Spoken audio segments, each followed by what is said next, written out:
jalan orang benar, dan jalan orang fasik. Berbahagialah orang yang tidak berjalan menurut nasihat orang fasik, yang tidak berdiri di jalan orang berdosa, dan yang tidak duduk dalam kumpulan pencemooh, tetapi yang kesukaannya ialah Taurat Tuhan, dan yang merenungkan Taurat itu siang dan malam. Ia seperti pohon yang ditanam di tepi aliran air, yang menghasilkan buahnya pada musimnya, dan yang tidak layu daunnya, apa saja yang diperbuatnya berhasil. Saudara-saudara yang kasih dalam Tuhan, kalau saudara-saudara membaca akan ayat-ayat ini yang dikarang oleh Raja Daud, orang yang telah berpengalaman bersama dengan Allahnya. Pernahkah saudara mengalami, pernahkah saudara membaca ini lalu saudara katakan, Tuhan, aku mau mengalami apa yang tertulis di dalam firman Tuhan ini. Kita kerap kali merindukan, saudara. Kita kerap kali menginginkan akan apa yang tertulis di dalam Alkitab ini menjadi bagian kita. Tetapi mengapa hal itu tidak terjadi? Bahkan kerap kali kita lihat orang-orang dunia yang tidak percaya akan Yesus Kristus seolah-olah lebih diberkati daripada orang-orang Kristen. Betul enggak? Ini loh saudara. Saya terus terang merindukan sekali apa yang saya alami, saya kepengen saudara ini ngalami. Sebab apa yang ditulis di dalam Alkitab ini luar biasa dan semuanya dapat dialami dan dinikmati oleh tiap-tiap orang Kristen. Asalkan saudara melakukan apa yang tertulis di sini. Di sini dikatakan bahwa tetapi yang kesukaannya ayat 2, tetapi yang kesukaannya ialah Taurat Tuhan, dan yang merenungkan Taurat itu siang dan malam. Orang yang kesukaannya itu merenungkan firman. Firman itu Yesus. Yesus itu firman. Yang suka setiap hari pikiran dan hatinya melekat kepada Yesus. Merenungkan apa yang telah dilakukan oleh Yesus di dalam dunia. Maka ia akan seperti pohon yang tertanam di tepi air. Tidak akan pernah mengalami kekeringan. Artinya hidupnya selalu terjamin. Di sini dikatakan apa saja yang diperbuatnya berhasil. Dan apakah Alkitab ini omong kosong ataukah ini satu jaminan buat kita, saudara? Ini satu jaminan. Tetapi mengapa pengalaman-pengalaman orang Kristen ternyata tidak dapat menggenapi, tidak dapat terjadi apa yang tertulis ini dalam kehidupan orang Kristen? Ada hal-hal yang menjadi penghalang. Yang pertama, saudara harus mengetahui bahwa setiap manusia di dalam dunia ini, Allah itu mengasihi. Kasih Allah kepada mereka, kasih Allah kepada saudara, sama enggak? Sama. Ini yang penting.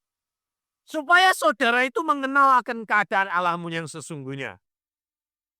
Kemudian, mengapa ada orang-orang di luar Kristus kok malah diberkati?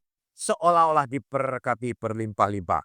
Tetapi di samping itu, orang-orang yang di luar Yesus Kristus pun banyak yang kekurangan. Betul enggak? Sama. Demikian juga orang Kristen, banyak yang diberkati, banyak juga yang kekurangan. Betul enggak? Nah, sekarang saya tanya, Sebetulnya orang yang sudah kenal Yesus Kristus itu bisa kekurangan dah. Harusnya, pertanyaan saya. Sebab Alkitab sudah berkata, dan Alkitab ini menjamin, saudara. Kalau engkau melakukan firman-Ku, aku akan berkati engkau. Kau akan bertambah-tambah memberikan pinjam, tapi tidak meminjam. Seperti kenyataan orang Kristen suka pinjam. Iya dah. Kenapa kau suka pinjam? Nah, memang kurang kok. Benar dah? Nah, kenapa kalau pinjam kok susah bayarnya? Karena enggak punya. Kalau punya, mesti gampang, mestinya lo ya. Tapi ada orang Kristen yang sukanya minjem bayarnya susah. Itu banyak. Ini kenyataan, saudara. Dan orang begitu pasti tidak akan diberkati Tuhan. Percaya enggak? Habis, mesti habis. Kita harus tahu, saudara, mengapa Allah itu memberkati. Makanya tukang buamia atau tukang ramal itu laris. Sebabnya apa? Sebabnya tiap-tiap orang tuh kepengen tahu nasibnya. Kepengen tahu apa yang akan terjadi dalam hidupnya. Betul enggak? Termasuk saudara enggak?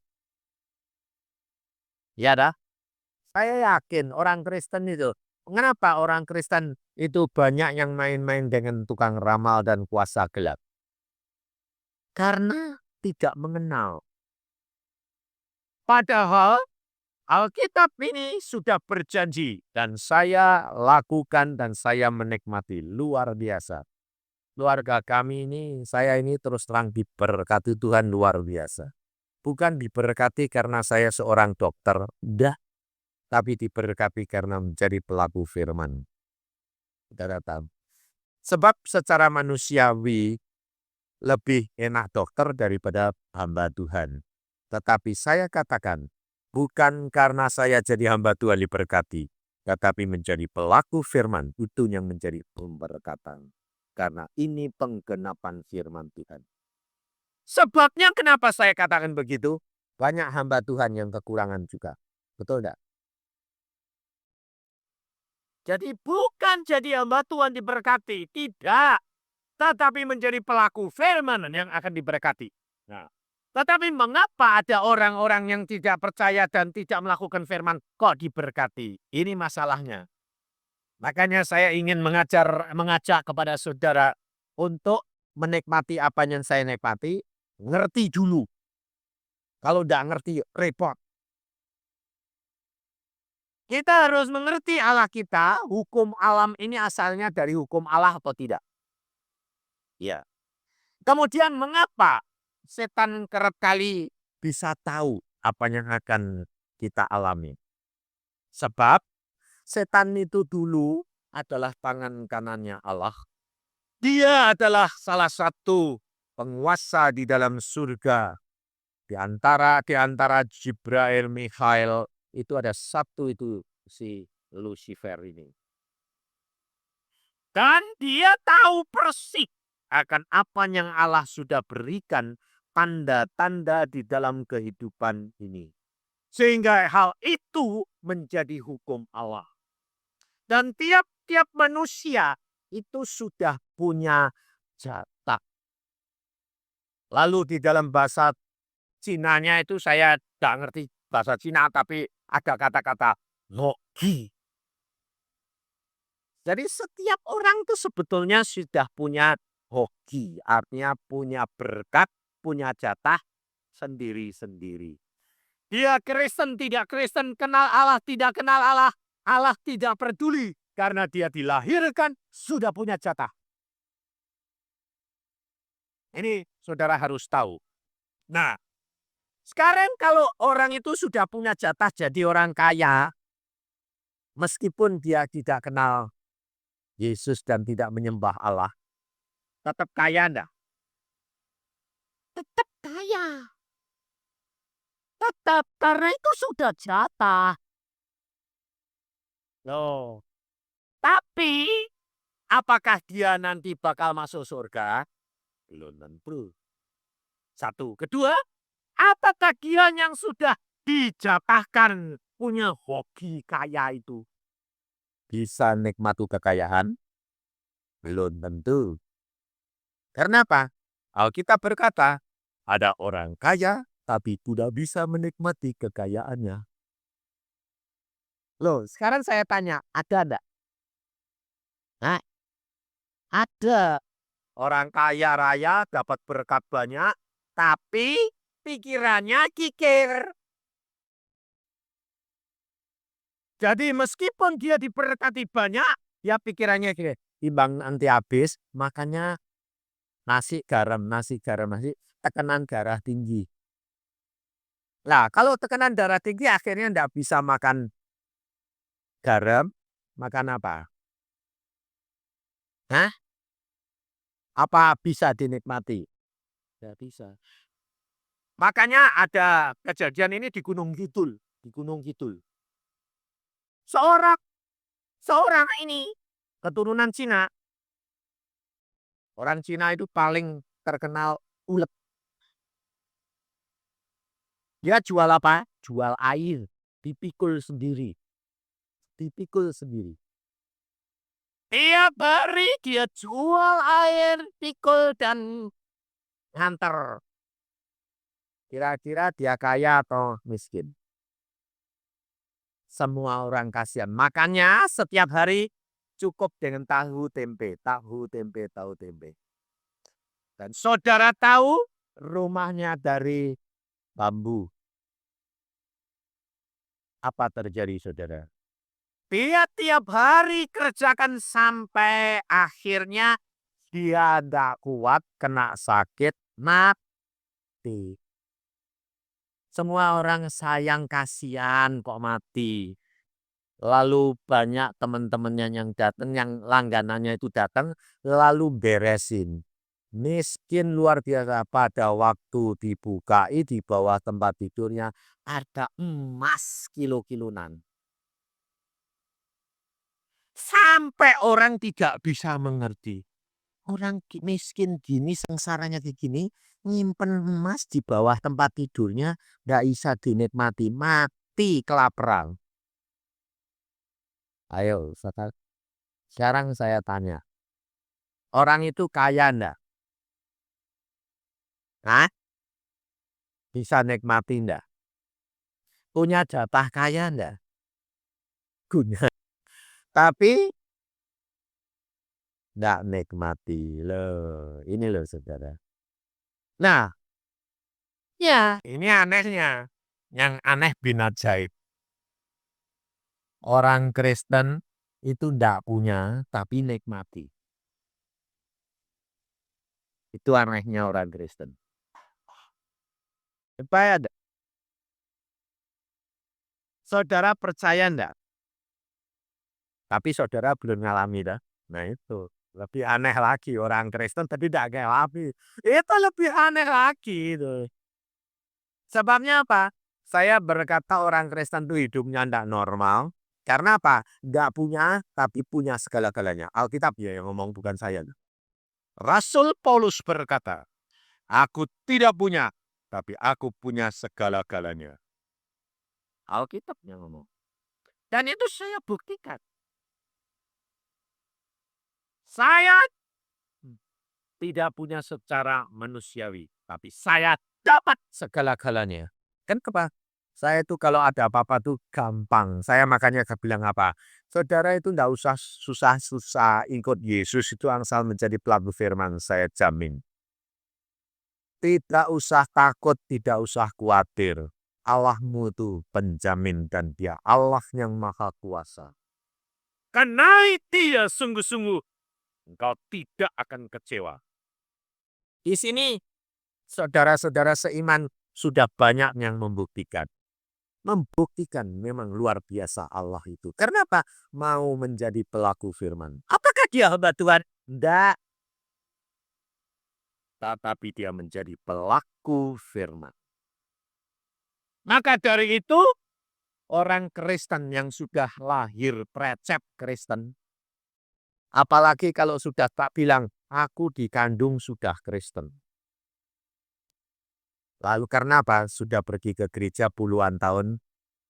Orang seperti itu, saya peringatkan, belum tentu Kristen. Biarpun statusnya lahir Kristen, punya surat permandian Kristen, saya katakan belum tentu kamu Kristen. Kenapa? Karena Kristenmu KTP. KTP adalah Kristen tanpa pengalaman. Cuma Kristen-Kristenan tok. Sebab apa? Sebab ini saya alami. Saya sejak umur 7 tahun, saya menjadi orang Kristen. Setelah umur 32, Yesus berkata kepada saya pribadi, saya sudah jadi guru sekolah minggu, ketua pemuda, sudah khotbah. Yesus berkata kepada saya sendiri, secara suara manusia, 2 kali jelas. Hari ini kamu baru menjadi orang Kristen. Sampai saya itu protes. Saya katakan, Tuhan, apakah ini suaramu? Tuhan berkata, aku yang berbicara kepadamu. Yesus Tuhan. Saya katakan, yang benar dong Tuhan. 25 tahun jadi orang Kristen. Tuhan berkata apa? Hari ini baru kamu menjadi orang Kristen yang benar. Jadi sebelum ini aku tuh belum Kristen yang benar. Belum. Kalau saya mati, nggak masuk surga. Ngerti nggak? Waduh, kaget saya. Kenapa saudara? Karena menjadi Kristen hanya karena pikiran, akal kita, pengertian manusia. Tapi bukan menjadi pelaku firman. Karena apa? Tidak ada kasih. Tidak ada buah roh. Tidak ada satu kenyataan. Iman, kita punya iman. Tetapi tidak ada perbuatan. Sehingga iman itu akhirnya menjadi mati, kata Alkitab. Maka dari itu saudara, kita harus menjadi pelaku firman. Kita harus benar-benar membaca firman Tuhan, merenungkan siang malam. Mengapa? Karena firman Tuhan ini sumber segala keberhasilan. Tetapi jikalau engkau sekarang menjadi orang Kristen, sedang berhasil dan kau tidak banyak membaca Alkitab dan berdoa, jangan kira keberhasilanmu karena menjadi pelaku firman, tapi engkau punya jatah yang sudah dijatahkan oleh Allah di dalam kelahiranmu. Tetapi jikalau engkau tidak membaca firman Tuhan dan menjadi pelaku firman, satu saat engkau akan dituntut. Karena Yesus berkata, alangkah sukarnya orang kaya masuk dalam kerajaan surga. Jangan enak-enak. Maka dari itu saya terus terang selalu peringatkan. Kamu harus kenal akan Allahmu. Mengapa aku dapat berkat, aku dapat kelimpahan begini? Dapat jatah, dapat menjadi pelaku firman. Orang dunia pun bisa diberkati karena punya jatah. Maka ada satu saya pernah baca dan saya memang senang membaca cerita-cerita segala macam. Pernah seorang mengatakan, saya tidak bisa mengerti dan ahli ramal pun menyelidiki. Mengapa raja di Tiongkok itu yang namanya Raja Qianlong itu bisa jadi raja? Padahal menurut ilmu bintang, menurut pengetahuan tukang ramal, semuanya bilang gak mungkin orang model kayak gitu jadi raja. Telinganya ndak besar. Ini menurut tukang ramal. Mukanya ndak tuapan katanya. Ndak hoki. Ndak ada potongan. Loh, orang kaya itu kadang biasanya gendut atau kremeng. Hah? Tetapi ada orang miskin bedutnya luar biasa. Tapi ada orang kaya yang krempek. Banyak enggak? Banyak. Jadi belum tentu, saudara. Lalu raja itu setelah diselidiki dari ujung rambut sampai kaki, tidak ditemukan bahwa dia sebagai seorang raja. Sampai akhirnya si tukang ramal ini bingung dan tidak mau tahu. Akhirnya para ahli nujum, para ahli itu penasaran kungku. Pokoknya dari mulai tidur sampai tidur lagi, ini raja harus diselidiki segala yang dipakai, segala hidung sampai kotorannya. Dan ternyata pada waktu satu saat dia menemukan kotorannya tidak boleh dibuang. Ternyata ahli nujum semuanya bilang, ada satu rahasia yang tidak kita tahu. Kotorannya persegi. Jadi ternyata itu lubang kotorannya itu persegi. Tidak ada manusia yang punya lubang kotoran persegi kecuali orang itu. Lain daripada lain. Pantesan bisa jadi raja. Bro, saudara tahu? Jadi saudara tahu kehidupan manusia itu sebetulnya yang mempunyai rahasia itu siapa? Allah kita, saudara tahu. Ada satu alat pencipta yang manusia tidak bisa mengerti. Karena firman Tuhan yang berkata. Di dalam Amsal Soleman 25, coba perhatiin. Itu firman Tuhan, saudara, digenapkan semuanya. Saya makanya membaca firman Tuhan ini, saya berkata, wah luar biasa firman ini. Firman ini istimewa luar biasa. Tidak ada sesuatu kejadian di dunia yang merupakan rahasia bagi Allah dan dikatakan dalam firman. Di dalam Amsal Soleman Fatsal yang ke-25 ayat yang kedua, kemuliaan Allah ialah merahasiakan sesuatu, tetapi kemuliaan raja-raja ialah menyelidiki sesuatu. Aneh enggak? Jadi ayat ini sudah dikatakan oleh Raja Salomo mengatakan, kemuliaannya Allah adalah merahasiakan segala sesuatu. Tetapi kemuliaan raja-raja adalah menyelidiki segala sesuatu. Jadi, kalau saudara mengatakan saudara ini anak raja, kalau nyanyi ya nyanyinya tadi apa? Kalau nyanyinya selalu bilang apa? Aku anak raja, ya dap. Kalau kamu anak raja, sukaannya apa? Menyelidiki firman. Tapi ngaku-ngaku anak raja, tapi tidak pernah menyelidiki firman. Boro-boro merenungkan baca janganto.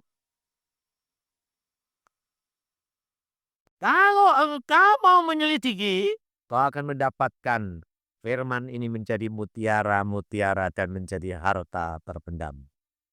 Dan ini menjadi bagianmu, dan engkau pasti mampu menjadi anak raja. Karena engkau menjadi pelaku firman. Karena segala Allah berkata di dalam firman-Nya, segala rahasia yang tersembunyi itu akan diberitahukan kepada engkau dan saya. Inilah saudara jaminan daripada Yesus kepada kita. Maka dari itu saudara, kalau engkau menjadi orang Kristen, kemudian dijatahkan pas-pasan, loh, umpamanya dijatahkan miskin. Nah, ini gampangnya gitu sajalah. Dijatahkan miskin. Kalau orang Kristen dijatahkan kaya, enak. Tapi kalau orang Kristen dijatahkan miskin, ini yang saya mau ngomong. Supaya apa? Supaya apa yang saudara dijatahkan, itu jangan saudara kecil hati. Karena pada malam hari ini, saya diperintah Tuhan untuk memberikan jalan keluar bagi kamu. Jatahmu bisa diubah di dalam Yesus Kristus. Tetapi jika engkau jadi orang Kristen punya jatah kaya, hati-hati, belum tentu masuk surga. Kalau kamu tidak menjadi pelaku firman. Sebab Yesus berkata, Apa gunanya engkau berteriak kepadaku, Tuhan, Tuhan, tapi engkau tidak melakukan firman-Ku. Pada saatnya Yesus datang sebagai hakim, di atas segala hakim, dia berkata, aku tidak kenal kamu. Mau apa kamu? Kapok kamu. Lalu kamu bilang, Tuhan kasih kesempatan tak balik. Kok enak? Waktumu habis. Selesai. Maka dari itu saudara, kita harus waspada pada malam hari ini. Kalau kita dijatakan miskin, jangan kecil hati.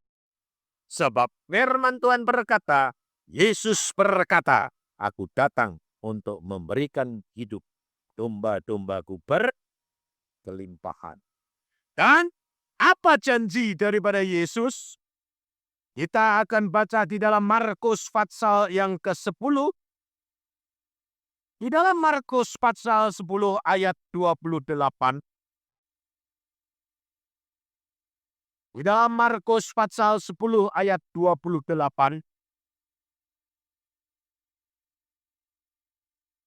Berkatalah Petrus kepada Yesus, kami ini telah meninggalkan segala sesuatu dan mengikut Engkau. Jawab Yesus, aku berkata kepadamu, sesungguhnya setiap orang yang karena aku dan karena Injil meninggalkan rumahnya, saudaranya laki-laki atau saudaranya perempuan, ibunya atau bapaknya, anak-anaknya atau ladangnya, orang itu sekarang pada masa ini juga akan menerima kembali 100 kali lipat. Rumah, saudara laki-laki, saudara perempuan, ibu, anak, ladang, sekalipun disertai berbagai penganiayaan, pada zaman yang akan datang, ia akan menerima hidup yang kekal. Ini kata-kata Tuhan Yesus, jaminan Tuhan Yesus untuk engkau dan saya.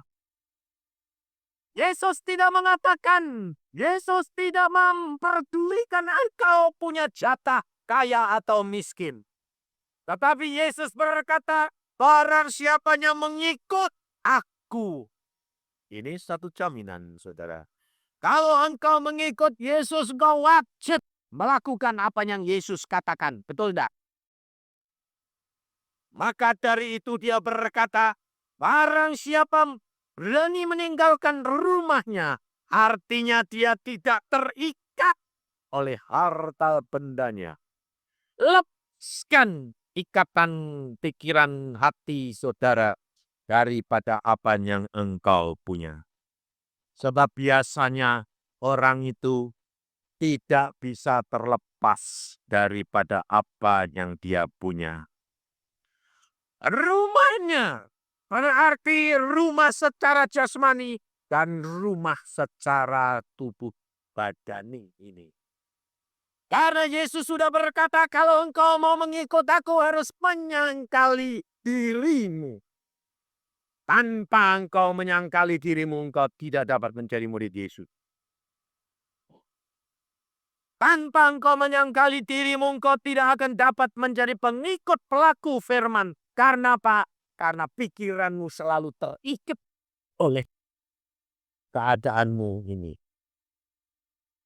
Contohnya salah satu, kalau saudara diminta untuk berdoa seperti saudara tidak pernah pelayanan, tidak pernah melayani. Kalau disuruh maju ke depan sini suruh berdoa, saudara bilang apa? Coba, nanti kalau selesai ini saya coba mau nyoba saudara. Salah satu yang belum pernah melayani, datang sini berdoa. Kira-kira langsung terus bilang, aku mau. Atau bilang, gemetar, nggak berani. Lalu bilang, belum biasa. Pasti gitu enggak? Nah kalau ngomong gitu itu terikat oleh apa yang ada padamu, rumahmu, tubuhmu, benda. Ini loh saudara. Kita kerap kali membatasi akan kuasa Allah. Karena apa? Karena kita berpikir dan terikat oleh keadaan tubuh kita ini. Sehingga kita tidak bisa melepaskan diri. Makanya saya terus terang kalau saya bersaksi, saya menceritakan tentang pengalaman pribadi saya, orang lain berkata apa?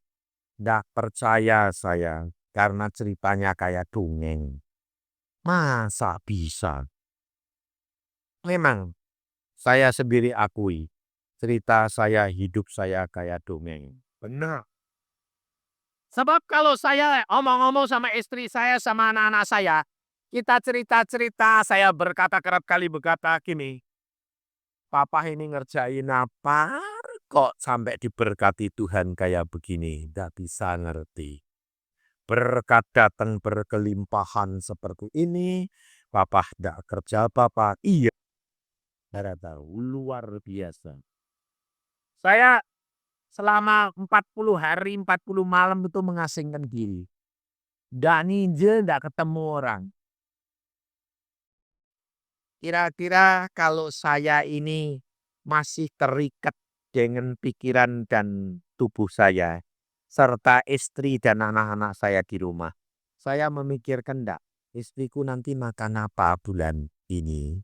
Wong saya mau pergi mengasingkan diri 40 hari 40 malam. Lalu anak saya yang di negeri Belanda nanti makan apa? Wong 1 bulan butuh 1 juta. Sedang saya mau pergi mengasingkan diri 40 hari 40 malam. Tuhan lebih 1 bulan toh.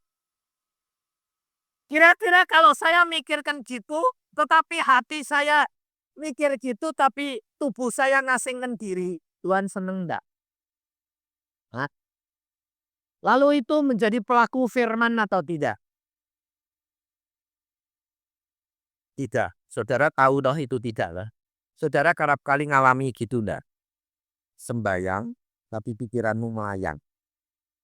Saudara pergi ke gereja, ke persekutuan, tapi pikiranmu enggak di tempat ini. Kerap kali enggak? Kan? Apalagi kalau anak-anak muda itu nyari bekas pacare atau yang dia seneng. Pasti enggak di sini. Apalagi yo ketemu. Terus pikirannya ke situ terus. Kenapa? Karena itu roh pengikatan diri udah bisa lepas.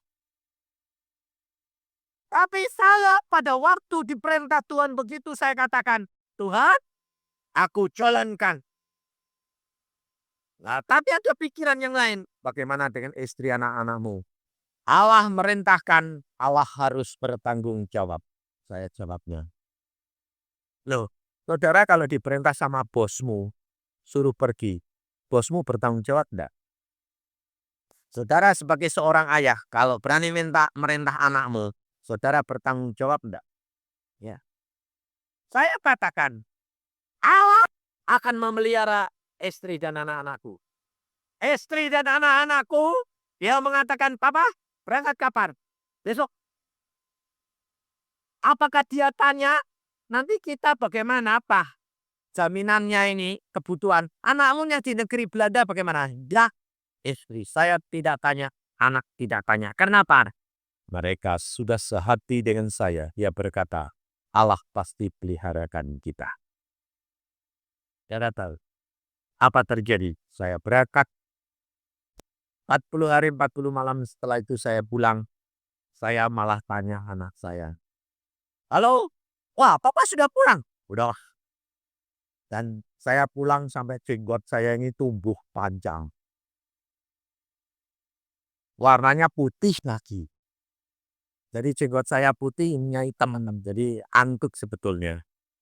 Sampai pada waktu saya pulang, saya foto-foto sama istri, sama anak-anak bilang, jangan dicukur sih Pak, wong antik gitu kok. Lalu adik saya bilang begini, wah baik jangan dicukur, kenapa? Persis sugu, kurang ajar. Tapi saya katakan, enggak, cukur, tetap cukur, biasa saja. Dan pertama yang saya tanyakan apa? Saya berkata, saya pergi, engkau diberkati bapakmu, Allahmu atau tidak. Anak saya laki-laki langsung bilang, berkat kita melimpah luar biasa. Saya genti diejek adik anak saya. Kira-kira papa kira berapa yang kita diberkati Tuhan dalam waktu 40 hari? Saya pikir ya paling-paling kamu dikasih Tuhan 1 juta aja sudah cukup buat kamu. Itu sudah anugerah yang besar. Itu kan kalau papa yang jadi bapakku. Untungnya enggak papaku. Bapakku di surga lebih tahu, Pak. Berapa kami dapat? Kita diberkati Tuhan 2,7,5 juta. Hah? Saya bilang, dari mana? Nggak tahu, datang sendiri. Orang ngirim 500, 500, 500, 200, 150 sampai 2,7,5 juta. Saya sampai begini. Orang suruh nggak kerja kok ya malah diberkati. Kira-kira kalau saudara sudah ngalami gitu, disuruh lagi mau enggak? Hah? Malah ngarep-ngarep disuruh enggak? Ngaret-ngaret dong. Kalau engkau kenal Allahmu, engkau akan luar biasa. Sebab saya kenal persis Allahku. Tetapi kita kerap kali ini tidak tahu. Sebab saya ngalami, saudara. Jangan saudara kira kalau saya sudah kenal Allah demikian erat lalu saya nurut terus. Enggak, ini loh manusia itu bandelnya. Pada waktu tahun 86 akhir. Saya diperintah Tuhan. Kamu berangkat ke Amerika. Saya bilang, malas Tuhan. Malas. Tuhan berkata, kamu setiap tahun harus pergi ke luar negeri. Kenapa kamu tidak mau tahun ini? Males Tuhan. Lalu akhirnya karena saya diperintah, saya nakal. Saya tahu biayanya itu ke Amerika itu pada waktu itu 2,5 juta. Saya ngomongnya apa? Gini. Saya pas di Surabaya itu soalnya. Saya bilang gini, Tuhan, ada oke deh. Saya sudah bawa paspor tuh. Saya bilang gini, oke deh Tuhan. Sekarang kalau engkau suruh, oke, ada orang memberi uang kepada saya, cek 2,5 juta. Yes. Saya berangkat. Padahal saya cuma ngomong gitu karena apa? Karena menghindari supaya tidak berangkat. Tapi saudara tahu, ada orang datang dari luar kota, nyodorin saya, cek 2,5 juta. Saya terima sampai kaget.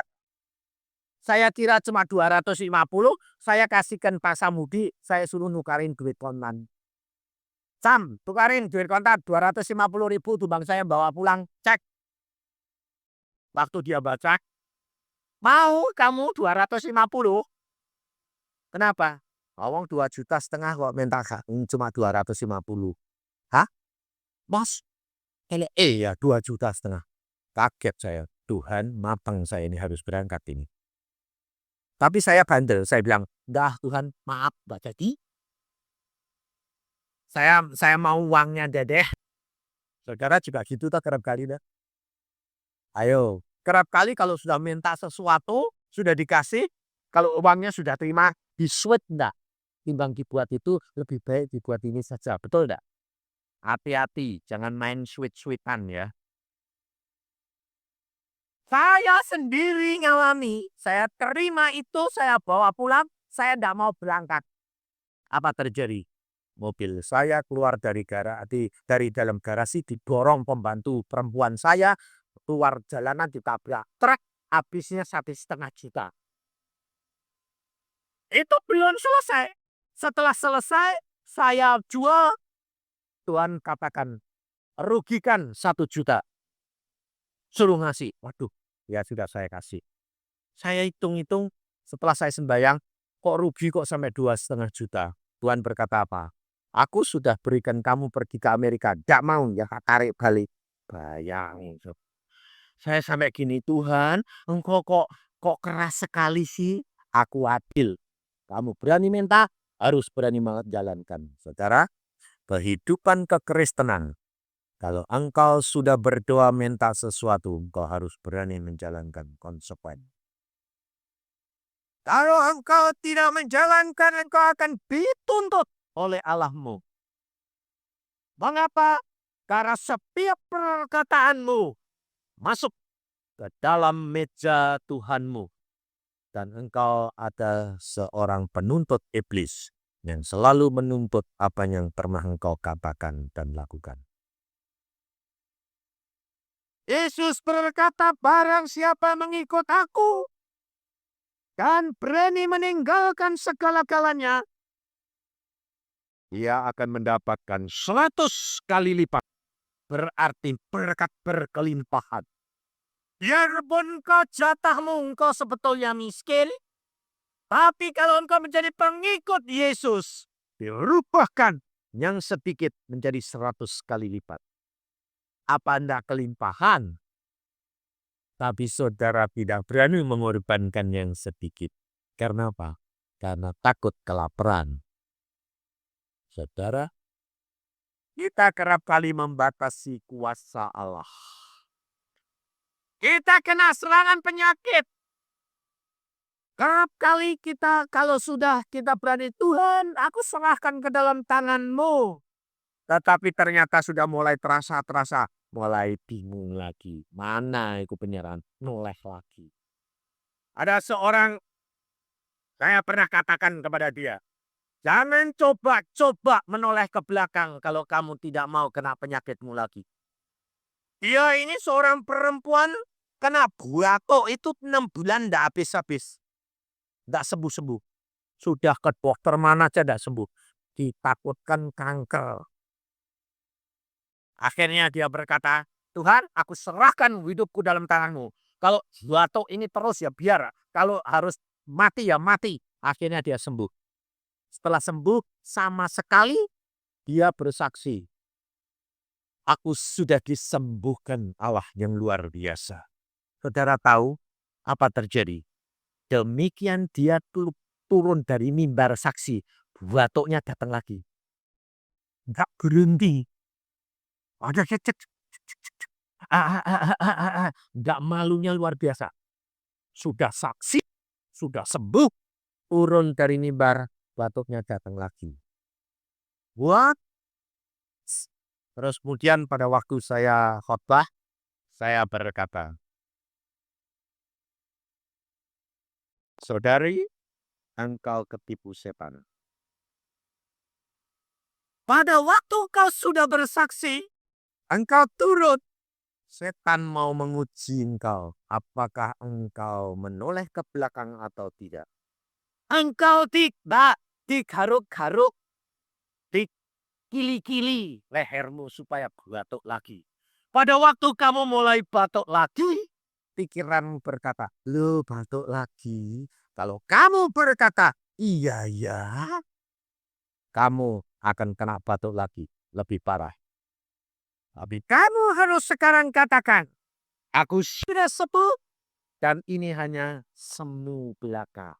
Tipuan setan supaya aku ragu-ragu. Dalam nama Tuhan Yesus, aku sudah sembuh dan tidak akan kembali. Mus bilang, pada waktu dia dengar begitu, dia katakan, langsung dihenti batuknya. Kenapa saya katakan gitu? Karena saya ini ngalami sendiri, saudara. Kenapa? Saya ini punya ginjal ini sebetulnya sudah goblok. Duduk setengah jam tidak kuat. Dan pada waktu saya sudah tidak kuat, dokter berkata, operasi. Saya berkata, Tuhan, saya ini operasi mendak. Dahlah, dioperasi aja jebol, tidak dioperasi ya jebol. Dah kalau mau mati biar mati lah. Saya diam, saya mengucap syukur, peduli amat. Saya itu orangnya memang keras hati. Kalau saya sudah ngambil keputusan gitu, mati pun saya rela. Ngucap syukur, sakitnya luar biasa. Ngucap syukur, akhirnya tidak kuat, saya bilang gini, Tuhan, aku tidak kuat. Tolong, kalau mati ya mati, kalau tidur ya tidur, kalau jebol ya jebol, udah, aku pokoknya minta tidur. Jam 2 malam saya mungkin pingsan, mungkin tertidur, tidak tahu. Tahu-tahu sudah ketiduran atau pingsan sebab tidak kuat. Akhirnya pagi-pagi saya bangun sampai periksa diri. Aku ini hidup enggak ya? Tadi malam rasanya sudah mau mati. Tapi kok bangun lagi kok tidak sakit, hilang. Terus masih hidup. Saya pergi ke belakang. Semua batu keluar. Protok keluar semua. Saja itu tidak pernah sakit kencing batu. Tidak pernah sakit. Tidak pernah pegel. Setir mobil dari Bandung ke Surabaya. Tidak pernah pegel. Saya sopir sendiri. Tapi apa terjadi? Keadaan Adam itu sakit. Lalu ada suara gini. Nah, mulai sakit lagi. Nah, mulai sakit lagi. Saya bilang, setan tidak usah main pura-pura. Ini cuma semu supaya saya itu ragu-ragu. Sekali Yesus sudah sembuhkan, tidak akan kembali. Karena Allahku, Allah yang sempurna. Lalu saya negang sendiri, dalam nama Tuhan Yesus setan kamu pergi. Apa terus langsung pergi? Tidak. Ya masih pegel. Apakah lalu pikiran saya, kok masih ya? Tidak. Saya berkata, itu cuma semu. Kemudian saya tidur, besok sudah hilang. Dan tidak kembali lagi. Saudara tahu? Itu cara setan menyopai anak-anak Tuhan. Dia mulai masuk dalam pikiran dan perasaan. Supaya apa? Penyangkalan dirimu ini menjadi goyah. Dan engkau meliakan perasaanmu itu. Dan itu yang menyebabkan kejatuhan iman percayamu. Pengikutan kepada Yesus harus 100%. Rela dikeni. Kalau Yesus katakan, berikan sakitmu kepadaku. Berikan. Apapun terjadi. Lebih baik mati daripada hidup sengsara. Kalau saya tidak tahu Anda. Sebab ada yang bilang gini, lebih lumayan diperpanjang saja. Kalau saya tidak mati atau hidup. Mati untuk Yesus, hidup untuk kemuliaan Dia. Tidak ada alternatif lain, saya bilang. Maka dari itu, saudara, kehidupan kekristenan membutuhkan pengorbanan segala-galanya. Membutuhkan penyerahan yang total. Tidak hanya tubuh kita, tidak hanya harta kita, tidak hanya apa yang menjadi kesukaan kita, apapun yang menjadi kesukaan kita, yang mengikat pikiran kita dituntut Yesus. Kalau anakmu yang engkau sayangi, pasti engkau dicobai melalui anakmu. Kalau istrimu yang kamu sayangi, pasti kamu dicobai melalui istrimu. Kalau istri terikat suami, kamu pasti dicobai mengenai suaminya. Kenapa? Karena setan tahu yang paling gampang menjatuhkan anak-anak Tuhan melalui apa yang disukai. Saya punya adik. Adik saya ini anaknya cuma satu. Dia dipakai Tuhan, dia peka, dia dalam segala perkara dia dapat lakukan. Hanya satu perkara kelemahan dia apa? Kalau anaknya yang sakit. Waktu saya berdoa, saya katakan, Tuhan, kenapa anak ini sakit? Karena adik saya berkata, Kak, tolong doain anak saya. Lalu saya berdoa, Tuhan berkatakan apa? Anak itu kasihan. Kenapa? Ibunya terlalu sayang sehingga anak itu menjadi batu tumpuan untuk digoda setan senantiasa. Karena untuk menjatuhkan ibunya harus melalui anak itu. Saudara tahu? Saya katakan kepada adik saya, kalau engkau caranya begitu, anakmu akan menjadi menderita karena engkau mengasihi dia lebih daripada Yesus Tuhan. Dan dia menangis dan dia berkata, Kak, tolong lepaskan aku. Aku tidak akan mau lagi mengasihi anakku lebih daripada Yesus. Aku serahkan dalam tangan dia. Apapun yang terjadi, Yesus bebaskan anak itu. Saudara tahu. Karena apa? Yesus itu tidak mau ada yang lebih dicintai daripada dia. Dia mau segala-galanya. Karena firman Tuhan berkata di dalam Yeremia pasal yang ke-16. Di dalam Yeremia pasal 16 dikatakan begini. Ayat yang kelima. Beginilah firman Tuhan.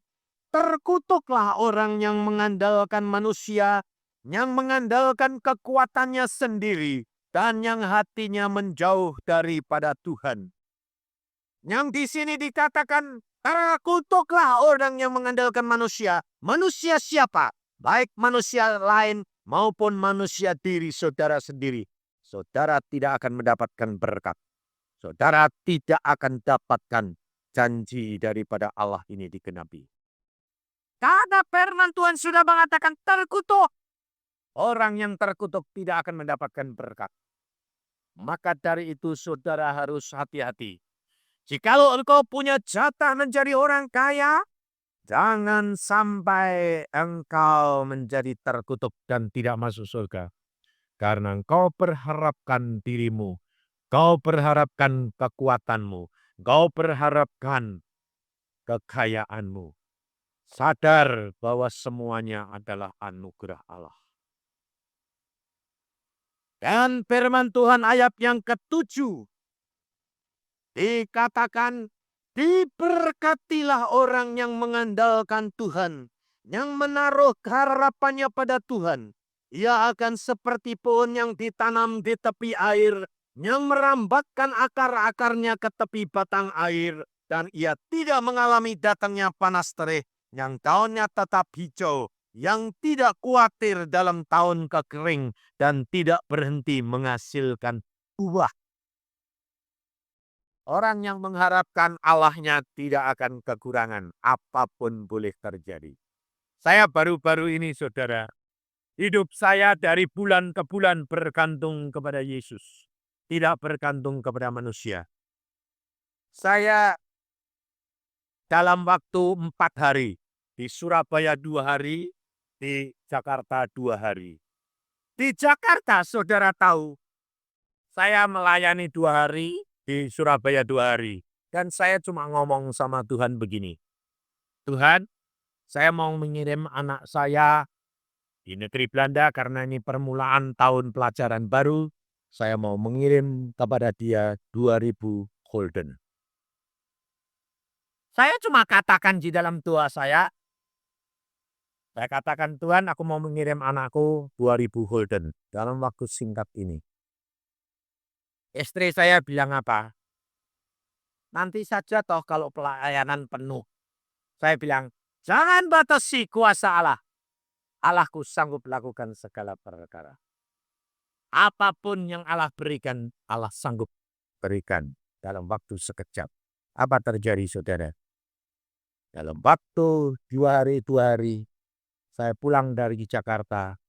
Orang memberi berkat itu luar biasa. Padahal saya tidak melayani orang itu. Ketemu itu, wah Pak Yusa, udah lama cari kamu nggak ketemu. Hari ini bisa ketemu kamu. Ada apa?